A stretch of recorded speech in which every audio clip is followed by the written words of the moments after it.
నమస్కారం. టీవీ7 daily market updates కు స్వాగతం. పచ్చ బఠానీల దిగుమతులపై కేంద్ర ప్రభుత్వం 2017లో 50% సుంకం విధించింది.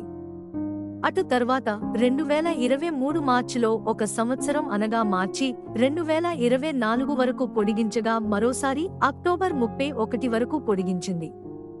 ఎగిసిపడుతున్న శనగలు ధరలు మరియు పెసల పంట నాణ్యత కోల్పోయినందున పెరుగుతున్న అపరాల ధరలను అదుపు చేసేందుకు తాజాగా బఠానీల దిగుమతి సుంకం మరోసారి పెంచి డిసెంబర్ 31 వరకు పొడిగించింది. తద్వారా స్టాకిస్టుల శనగల అమ్మకాలు పెరగడం వలన ధర ప్రతి క్వింటాలుకు 150 నుండి 200 మరియు పప్పు 100, కాబూలీ శనగలు 500 నుండి 700 పతనమైంది. అయితే దేశంలో వినియోగం కోసం జనవరి సరుకు ఆవశ్యకత ఉండగలదు.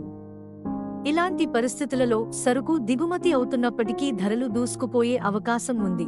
అక్టోబర్లో వర్షాలు భారీగా కురిసినట్లయితే దక్షిణ మహారాష్ట్ర, ఉత్తర కర్ణాటక, తెలంగాణ మరియు పశ్చిమ ఆంధ్రప్రదేశ్లో సేద్యం ప్రక్రియ జాప్యంతో సేద్యం పరిధి కోసుకుపోగలదు. శనగలు, నువ్వుల సేద్యం కోసం పొలాలలో సాధారణ నెమ్ము మాత్రమే ఉండాలి.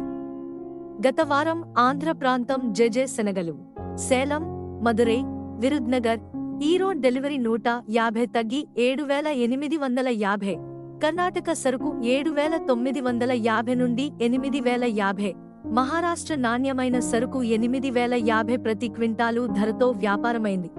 ఢిల్లీ లారెన్స్ రోడ్ వద్ద గత వారం 25 నుండి 30 వాహనాల శనగల రాబడిపై రాజస్థాన్ శనగలు 200 తగ్గి 7700, మధ్యప్రదేశ్ సరుకు 7650 నుండి 7675 ప్రతి క్వింటాలు ధరతో వ్యాపారమైంది.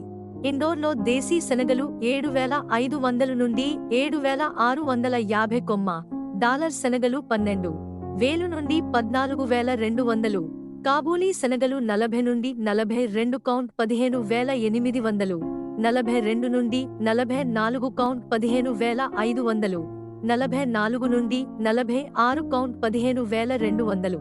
మహారాష్ట్రలోని సోలాపూర్లో ప్రతిరోజు 5 నుండి 6 వాహనాల సరుకు రాబడిపై మిల్లు రకం శనగలు 6500 నుండి 7800, అన్నిగిరి శనగలు 6700 నుండి 8000, అకోలాలో మిక్స్ శనగలు 7650, సాధారణ రకం 7100 నుండి 7600, నాగ్పూర్లో 7950, పప్పు 9100 నుండి 9200, లాతూర్లో శనగలు 7000 నుండి 7500 కొమ్మ, పప్పు 9300 నుండి 9600, కల్బుర్గిలో శనగలు 7900 నుండి 8000, పప్పు 9200 నుండి 9300, రాజస్థాన్లోని జోధ్పూర్, సుమేర్పూర్, కోటా ప్రాంతాలలో 6500 నుండి 7400, జైపూర్లో 7850 నుండి 7900, పప్పు 9000, గుజరాత్లోని రాజ్కోట్,